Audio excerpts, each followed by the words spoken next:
think that's pretty cut and dry. So what did the old lady say to make people run away? Why did we return to the beginning at the end? Who is Susan Twist? All that and more will be explained right now. What's up, everybody? Unsolved Mystery King!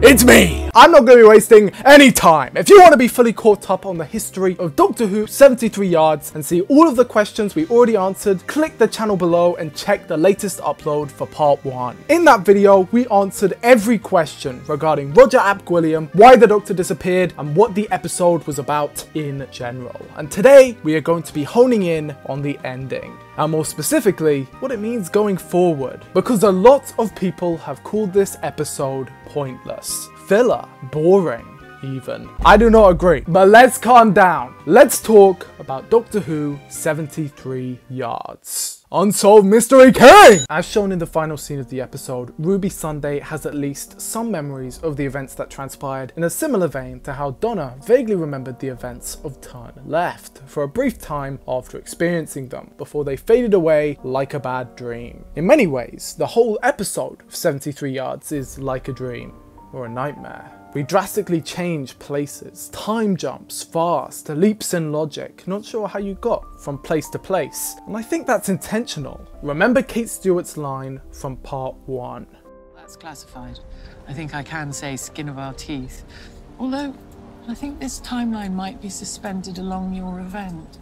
The timeline is suspended along your event. The Earth is constantly under threat. We saw what happened to a universe where the Doctor didn't exist only for a few years, let alone a full lifetime. Clearly, there are some magical forces at play here, keeping everything in check so Ruby can, for lack of a better term, live her life unimpeded. Because otherwise it just wouldn't make sense. A universe without the Doctor would not last very long. And I think this is also why we reset back to the beginning. It isn't a time loop like many of us first assumed, but a time resume. Time was frozen when Ruby and the Doctor committed their sin. And once they're forgiven, time is allowed to continue on. Ruby proves she does not need anyone. And how does she do that? By telling everyone that comes near her to run away. A great theory I thought of was that, similarly to how at the end we hear the lady say, "Don't step, don't step." Originally in this loop she was saying words to the effect of run away, get away, or of course speaking to herself but being misinterpreted by everyone around her. Sadly, I had to throw this all out when it became clear to me that there is no time loop in this story. Ruby tells herself not to step because she is allowed to,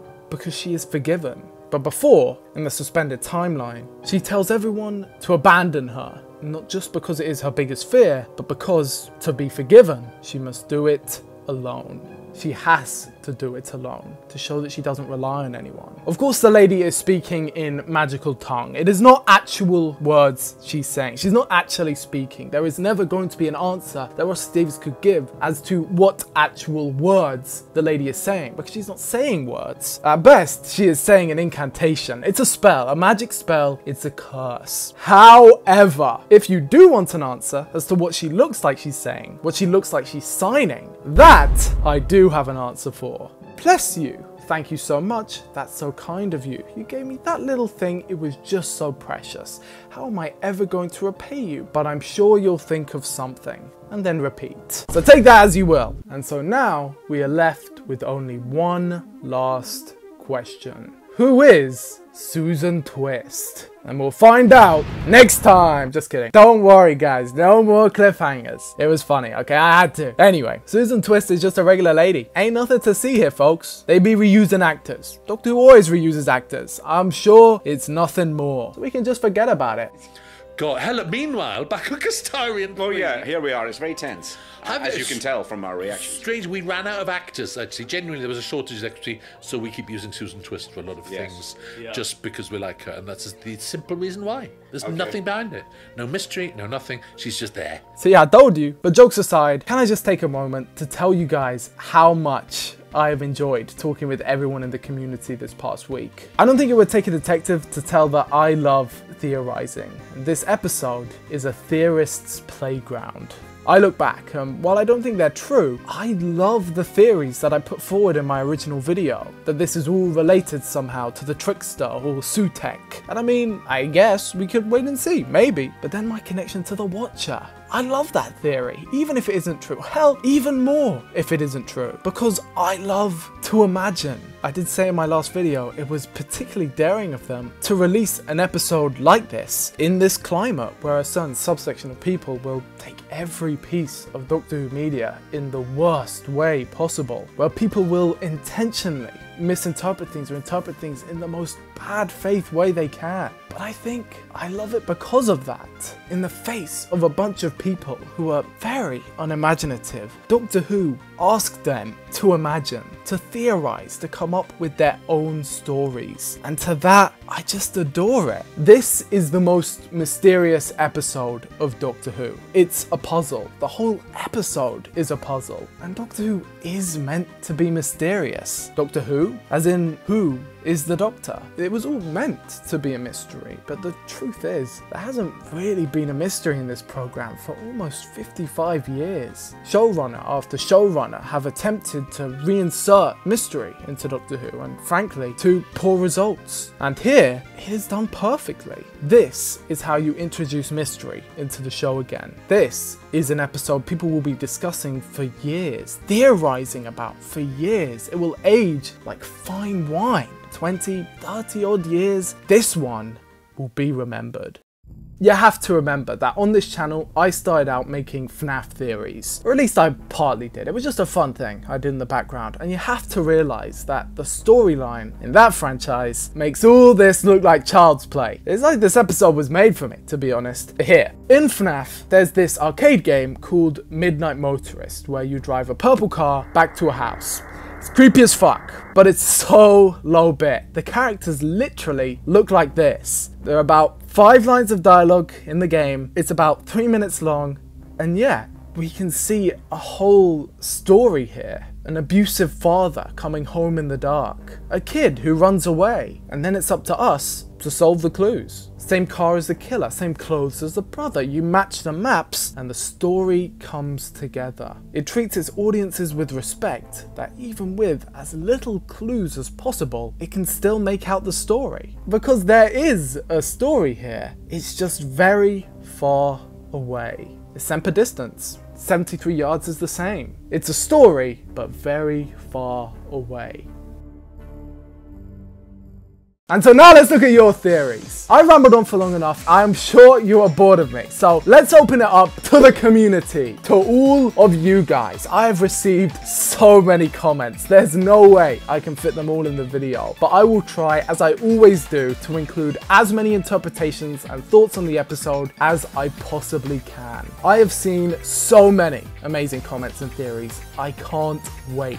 So let's just dive right in. And what better place to start than with this one from Casey. My initial thoughts are just wow. What an intriguing episode of Doctor Who. Like, literally, so interesting to watch and think about. I love this episode so much. Everything I need the show to be. It sounds like they liked it. Just some takeaways from first watch. Kate saying how you make and interpret the rules feels very poignant at the fact nothing in this episode will be as it's presented. I have a feeling we'll all be going back to this episode after the finale and see what seeds are planted. Next is the concept of liminal space. The boundary between land and sea. I believe that was mentioned somewhat in Boom. It was kind of. There was the everywhere's a beach eventually line. The spaces in between. My initial thoughts isn't a time loop, but rather the woman, old Ruby, is existing in that liminal space during the episode. Or maybe the Doctor? And lastly, Mad Jack, was the entity real, or was it just something Ruby used to push herself to stop the world getting wrecked in 2046? A very good theory, and you bring up something very interesting, which is that at the very end of the episode, old Ruby meets the lady, the 73 yards lady who is herself, on her deathbed and merge. They touch and then we see a flashback of all of the events of the episode. And I think Ruby is experiencing everything again in reverse. It's like a clock unwinding. It goes all the way back in reverse to the moment it all started, and then time resumes again. Fairy time. Common trope in folk folklore. Time moves differently in fairy spaces, liminal spaces. See, it ties into what you were saying. Also, something I mentioned in my previous video, part 1, was about what happens when you anger a fae. You get whisked off and then a curse is put on for years or decades, for however long it takes for them to plan their revenge or atonement or whatever. I hate to sound so hazy when talking about folklore, but there aren't really clear-cut rules, and I think that's part of the reason why this episode is so unnerving and unsettling, and partially why it's so mysterious, in that Doctor Who, at least internally, in internal episodes, has internal logic, rules that everything in the world of the episode has to follow. And this episode, while I think does have certain rules, the lady is 73 yards away, whoever talks to the lady goes crazy, they're not clearly established in stone, because the Doctor isn't here to explain anything. I do think that this episode is a massive showcase in how important the Doctor is to explaining all of the inexplicable stuff that we see in the show. He is a vehicle for explanation, for exposition. Now, the reason I mentioned that is because I was just watching a video with Matt Smith where he said kind of the same thing. Maybe I'll insert a clip here.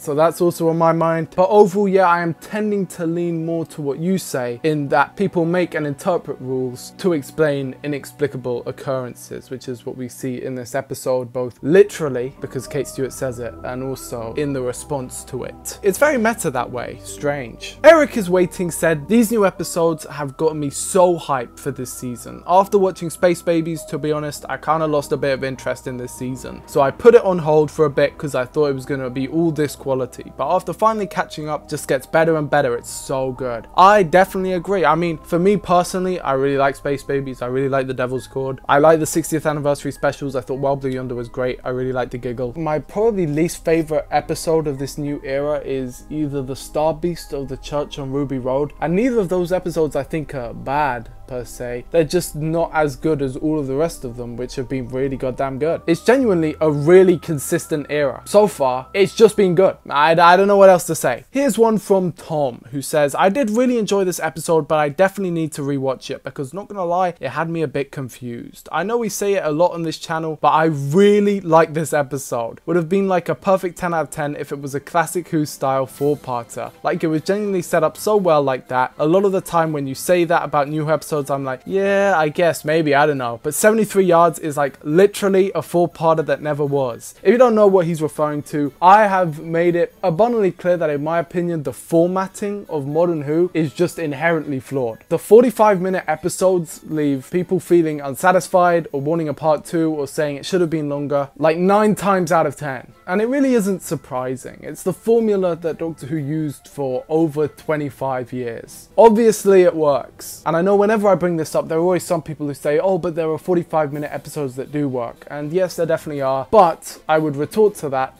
for the amount of times it doesn't work, it should not be worth the amount of times that it does work. I mean, I could just talk about this for ages. People say, oh, there aren't any successful 20-minute TV shows right now. And I'm like, you're just crazy, because all of the successful TV shows right now are 20 minutes. I'll stop myself. What does he say at the end of his comment? Still brilliant though, even though I'm a bit confused about it, lol. Also, on a side note, my friend pointed out that Ruby still had an eyebrow slit when she was 40. And I don't know, I find that very funny. I noticed that too. Let's move on to the next comment. The 532 says, personally, I think that stepping into the circle and disturbing it marked the Doctor's removal.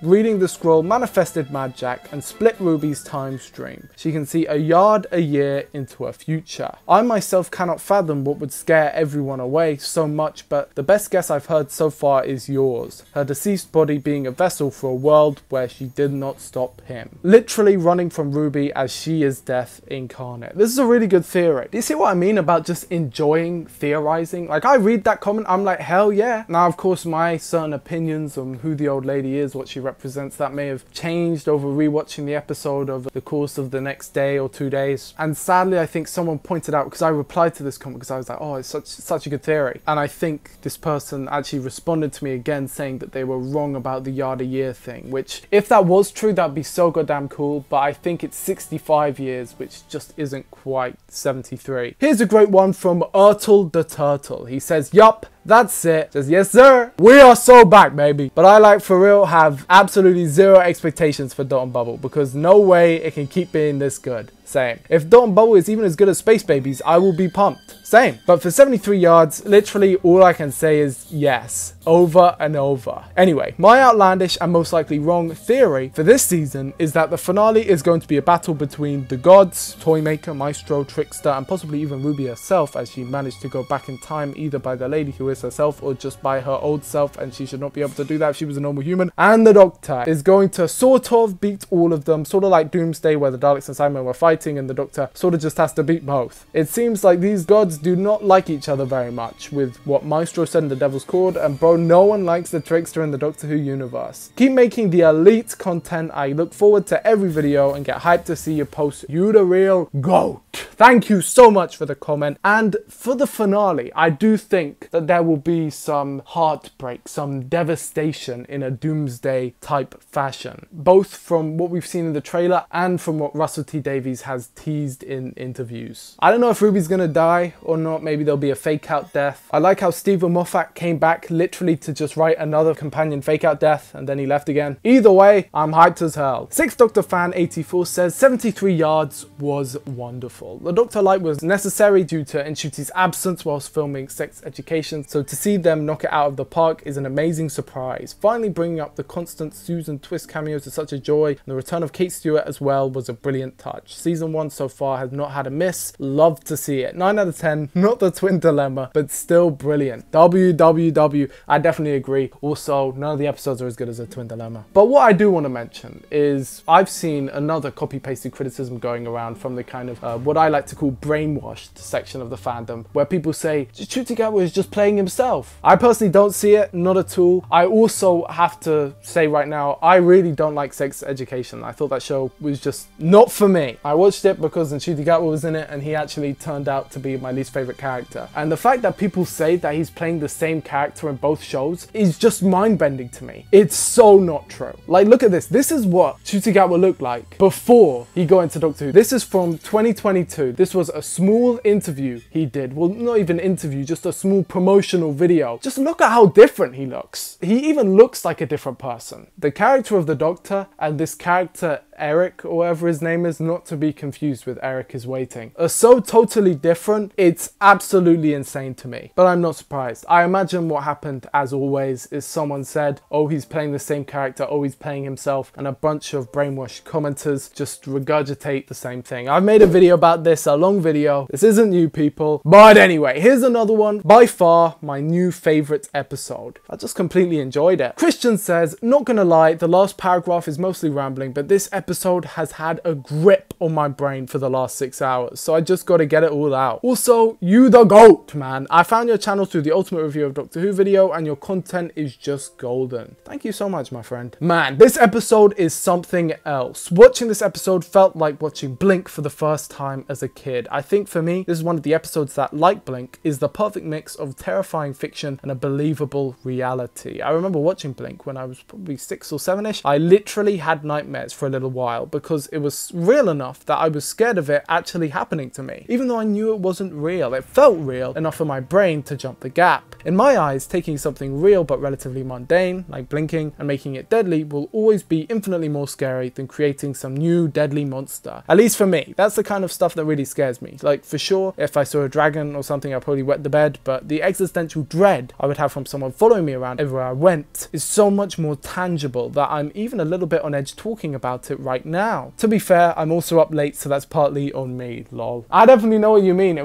was genuinely really unsettling. I'm also usually sort of just along for the ride when it comes to watching shows / movies, but for some reason this had me watching for any little thing. Like, why did Ruby ask if she knew the hiker? It sort of seems similar to the end of the episode when Ruby tries to remember what the third time she visited Wales was, so maybe it's hinting that this isn't actually the first loop. Also, maybe this is reading into things, but I can't help but feel it was strange to include Miss Flood when Ruby's mum is trying to help Ruby communicate with the woman. Again, maybe this is me reading into it. I kind of thought that she looked over in the direction of the woman and then seemed kind of scared before heading down the stairs. Also, as far as I can tell, Roger is the only person to have noticed the woman without being told about her. That is a very good observation. The hiker, Josh, and everyone else were told to look at her or talk to her except for him. My headcanon for now is that the Doctor didn't actually disappear, but instead, because Ruby read the words, she got pulled into a branch universe or something. I still don't have an explanation explanation for the ending, but I feel like it's going to be a combination of whatever it is about Ruby that makes her special and the next godly being. Great comment, great theory. Aiden Davis says, actually such a good episode. If they keep this up, this will be my favorite modern season. Same. To follow Boom and live up to the community hype is such a challenge, but like my boy Rusty Davies pulled it off. So tense and gripping the entire way through. I love this season, man. Same. This episode was so mysterious. I don't think we'll ever get any answers, but I think that is good. Like, leaving a lot of mystery adds to it. Like, the fact that we have no idea how the time loop or whatever really works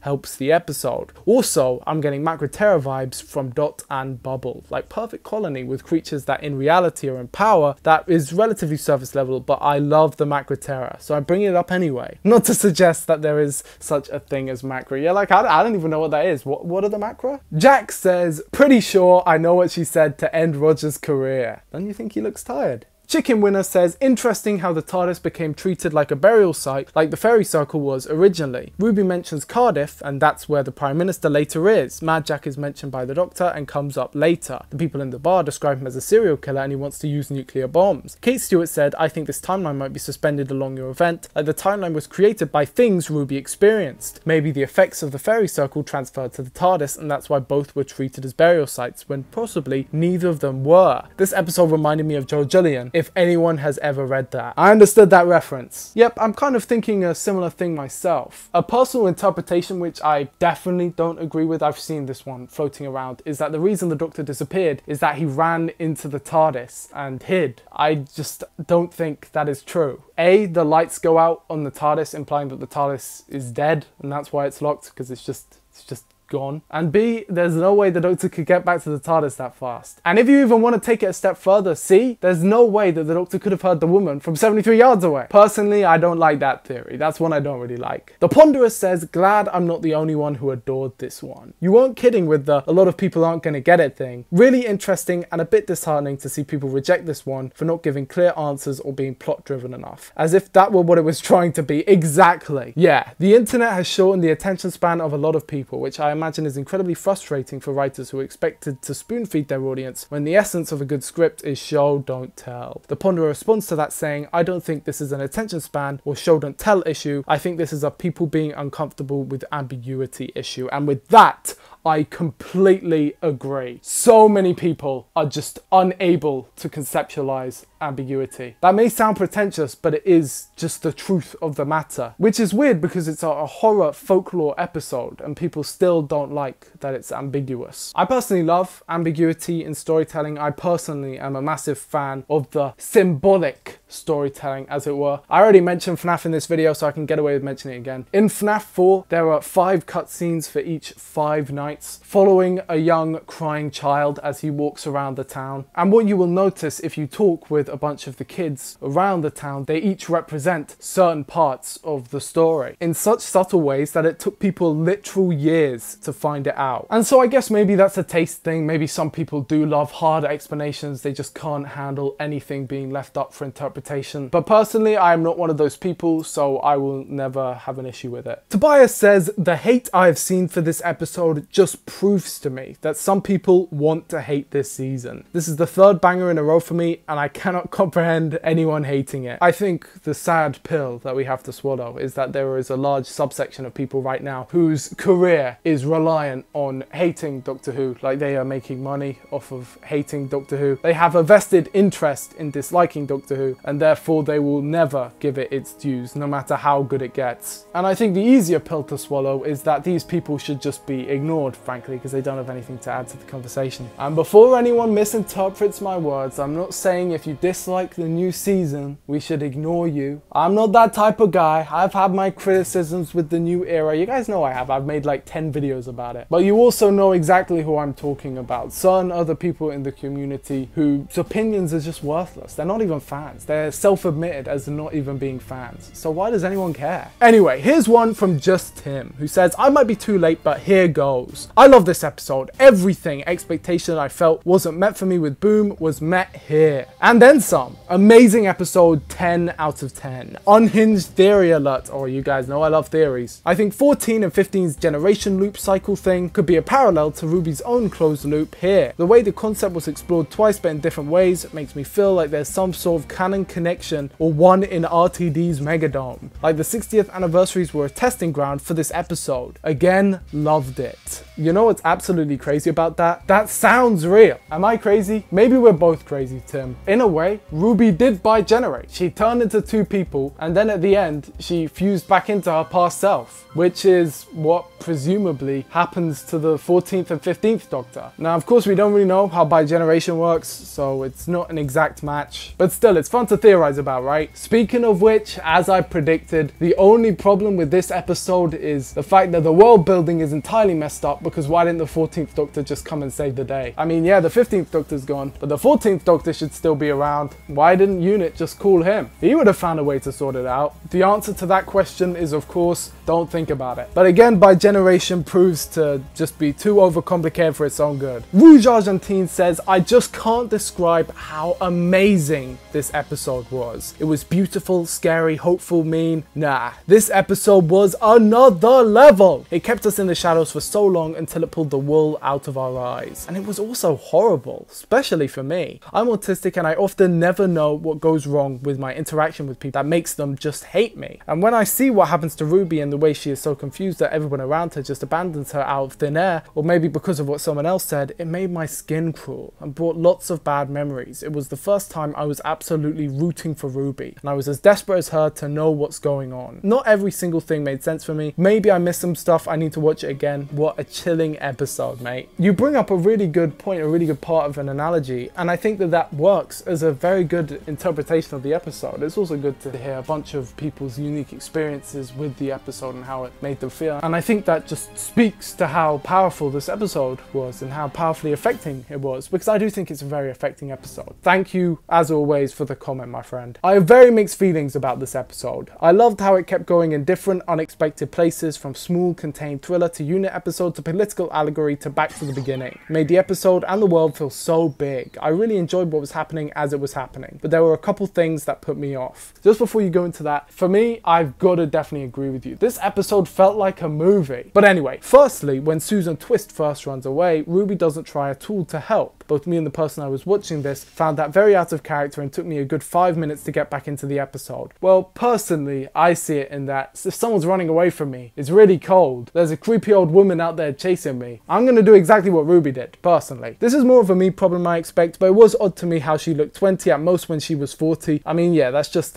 how the actor looks. And then looked like a completely different person at 80. It was odd. I can't believe I'm saying this, but why didn't they do what they did for old Clara? I personally thought that prosthetic was a little unconvincing then too, but it doesn't really matter at the end of the day. It doesn't affect either episode. The final thing that made the episode feel off was the lack of explanation. The supernatural doesn't quite cut it for me. I'm looking for what I call a mind robber explanation. It gives you a few lines of explanation but focuses on the interesting plot. That would have satisfied me. Overall, I enjoyed this episode, but nowhere near to the extent you have. I think that's all perfectly fair. As I say, I don't want to say, oh, all these criticisms are terrible. Like, those are all fine criticisms for the episode to have, even if they don't personally bother me. I understand how someone can say, oh, she doesn't look like she's 40, and that could bother them or take them out of the episode or break their immersion. For me personally, it doesn't affect how I view the episode, but I definitely don't want to try and say that people who dislike the episode or had all these problems are totally wrong, or you're so stupid. No, not even slightly. You liking or disliking a Doctor Who episode has absolutely nothing to do with your intelligence. Let me just say that clear as day. And I would hope that no one would disagree with that statement. Benjamin McAllister says, basically exactly what I was hoping for on hearing Rusty Davies return. Instant classic. Such an interesting and creative episode. Definitely has its flaws, but I'd rather a flawed episode that takes risks than a bog standard inoffensive episode. Gotta say though, like every episode so far, could have done with an extra 15 minutes to flesh things out. I don't understand the decision to prioritize streaming if they weren't going to utilize that to at least make the episodes longer or something. It's just a weird, awkward middle ground where you don't get the full benefits of streaming or weekly airing. So true. Definitely agree. The way that they've handled the release of this series has got to be the worst ever. Anyway, I feel like the curse was simply a failsafe to make sure that the fairy circle was never stepped on. It wasn't a time loop, it was just bringing old Ruby back to the point that the fairy circle got stepped on to warn her past self not to. W, definitely agree, great theory. Still, 9 out of 10 for this episode, this series 1 finale, and Turn Left are all tied for my fave things Rusty Davies has written. I think Boom's gone up to a 9.5, but I'll be rewatching all the episodes at least once, so I'll probably change my mind again. I love rewatching episodes, man. I don't really know where I am ranking things, even when it comes to just the series so far, to be honest. It's all a mush in my head. I'm gonna have to rewatch again and again and again to fully get a grasp of where I stand. And hell, if enough people want it, maybe I'll do a ranking at the end of the season. And we'll end on this one from the GOAT, Kyle Reese. I love this episode. It's a lot like The Curse of Clyde Langer, but also different with more spookier vibes. I loved everything in the pub. I loved how everyone in there was acting really serious, and then the fake out happened as someone from Wales. I loved the Welsh folklore aspect of the episode. I do too. I love folklore so much. It really does have Curse of Clyde Langer vibes, especially with the mum. The scene where Ruby's on the phone to her after being knocked out reminded me of the scene between Clyde and his mum, where the mum said she wishes she was never born. And it was similar with Ruby, where Carla says even your own mother didn't want you. Also, the scene with Carla in the taxi was really well done. I thought the scene with Kate was really good. Looking forward to seeing her again in the finale. Me too. Which I never thought I'd be saying about Kate Stewart. I mean, just compare my opinions on Kate Stewart last year to my opinions now. I think she's an actual good character now. And I've always wanted to love her. Gemma Redgrave is so goddamn good. Like,